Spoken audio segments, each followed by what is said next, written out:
دلوقتي بنشوف مشاريع كتير قوي التصميم بتاعها بيرفكت.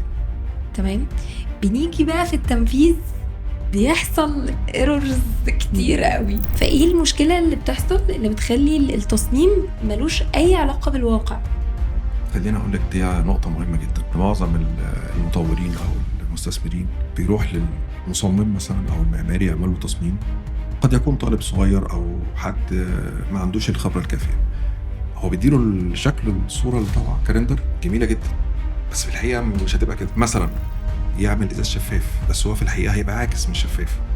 ده عنصر مهم جدا وهيأثر في شكل الواجهة. او اخد رندر في وقت بالليل ابين اضاءه بس هو في الحقيقه هيبقى شكله وحش، الازاز هيبقى عاكس مش هيبقى حلو.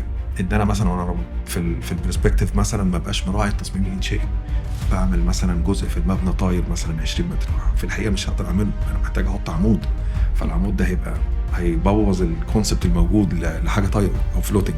الثيكنس بتاع السلابه مثلا، لو عندي سلابات معينه كل سلابه مثلا انا اعملها في 3 دي على 20 سم، في الحقيقه انا مش هنفذها اقل من 50 سم، فبالتالي لما اجي انفذها هيبقى شكلها البروبورشن في الواجهه مش متناسبه خالص. فدي مهمه جدا ان وانا بصمم او بعمل كونسبت بكون عامل زي بري ستادي للستراكشر